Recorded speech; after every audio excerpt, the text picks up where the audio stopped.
Hey chef, what are we doing today? Today we are going to make a little appetizer for you. Something quick, easy, and oh so delightful. Where'd this come from? This came from a restaurant we ate in Santa Fe, New Mexico called Rooftop Pizza. And they had gluten-free pizza. Yes, it was a really good pizza. But it wasn't the best thing on the menu.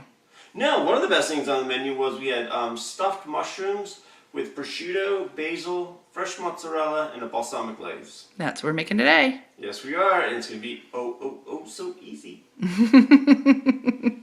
Should we start? Let's do it.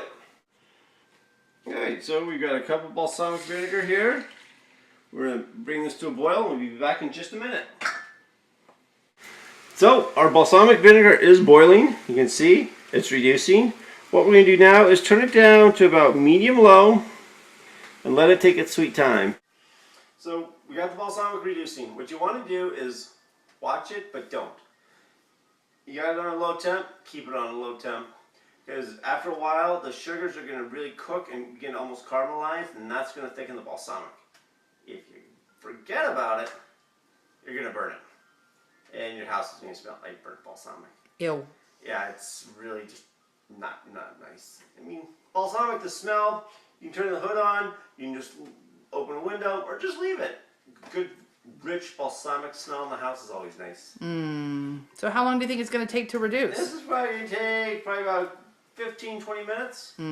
If you got a nice bottle of aged balsamic that somebody bought for you for a present, let's say from Italy, or if they gave that to you, then you can use that. But this is going to be just as good. Yeah, you don't reduce the really good old stuff. It's already reduced. It's already thick.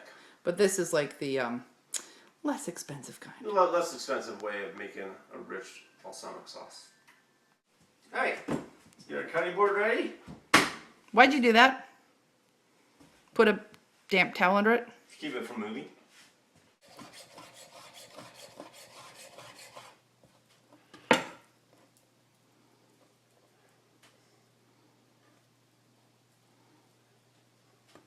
What we're going to do is chiffonade au basil. Chiffonade basil.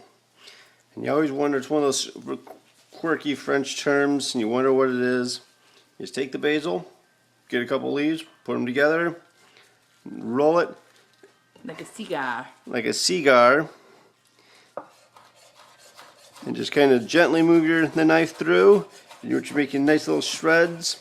You can either do it like this, you can make it a little thicker if you like, or if you really are feeling gumptious.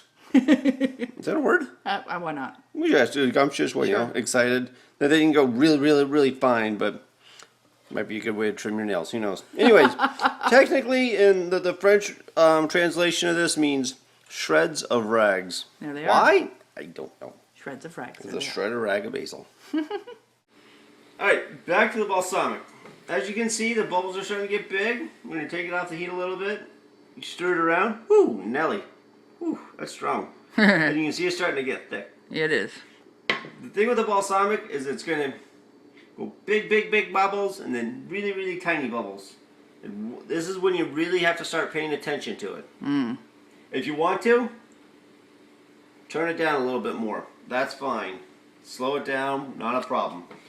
And then it's going to start to get thick, and if you go a little bit past this, you're done. So we're done now? See how the big bubbles are starting to go away, and the little ones are starting to take over? We're almost there. And if you want to, oh yeah, there we go, see? See how that's nice and thick? We're done. We're going to set that off to the side. So this, nice little thin slices. That's all you need. Or if you want to shred it up, you can shred it up, but just like the shreds of rags. The shreds of rags of mozzarella. This, all we're going to do is use it to cover the top of the mushrooms.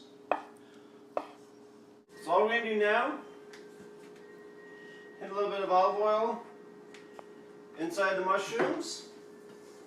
Season with some salt, some pepper. Go high because you don't want to do too much salt.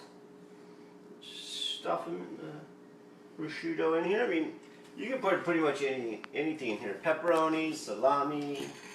You can make it vegetarian too. Vegetarian if you'd like. You don't need prosciutto. You just happen to love it. Cooked bacon would be lovely. Got that. A little bit of basil on top of each. Come back here. And then a dab of mozzarella. Mozzarella. With the bread's Ridley. Yeah. You could do these ahead. I mean, just prep them up like yay. Yeah, let's switch these out. There you go. It's all gonna fit. We got the broiler on high. And we're ready to go. Get this with a little bit more oil, give some flavor to the mozzarella. Hit it with some salt. Okay, got our plate. Let's check these puppies out. Ooh, mamacita. Oh yeah. Haha. Hello. I want these. Oh, sorry. We're gonna put these around the edges. Our lovely little appetizer. If you want to, you can hit it with a little more oil. So put some fresh basil on top for a little garnish here.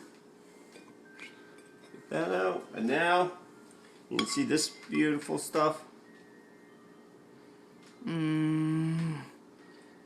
Get away. If you got a pepper mill, a little bit of cracked black pepper, it'd be lovely. Yum. Put it around, looks pretty around the sides. Voila. Thank you, Chef. My pleasure.